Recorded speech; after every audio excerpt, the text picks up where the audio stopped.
હું ઠાકોર રશ્મિ બચુજી, પ્રમુખ કલોલ શહેર કોંગ્રેસ સમિતિ, આવનાર સંવત 2075નું નવું વર્ષ કલોલ તાલુકાની, કલોલ શહેરની, કલોલ કોંગ્રેસ સંગઠનના પ્રમુખો, હોદ્દેદારો અને દરેક તાલુકાના સરપંચીઓ અને તાલુકાની જનતાને મારા તરફથી આવનાર નવા વર્ષની હાર્દિક શુભકામનાઓ।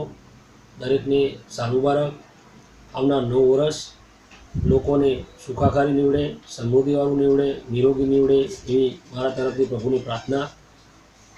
અને જ્યારે અત્યારે ગુજરાત રાજ્ય હોય કે આખા દેશની પરિસ્થિતિ હોય, આખા રાજ્યમાં પ્રાંતવાદના નામે જે આજે એકબીજાને ભડકાવવાનું, એકબીજાના સમાજોને ભડકાવીને એકબીજા ઉપર મનસ્વી વેર રાખવાનું જે અત્યારે ચાલી રહ્યું છે, એમાંથી આપણે બધા બહાર નીકળીએ। આપણે બધા ભાઈચારાની ભાવના સાથે એકબીજા સાથે હળીમળીને રહીએ અને એકબીજાને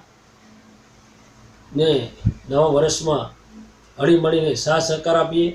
દરેક પ્રાંતવાદ, જાતિવાદને આપણે જાકારો આપીએ અને કુટુંબ ભાવના, સમાજ ભાવનાથી, રાષ્ટ્ર ભાવનાથી દરેક નાગરિકો એકબીજાને મળીને રહીએ અને આવનાર નવું વર્ષ બધા જ સાથે મળી અને તાલુકા, શહેર અને રાજ્ય તથા દેશનો વિકાસમાં આપણે બધા સહભાગીદારી થઈએ એ જ પ્રાર્થના।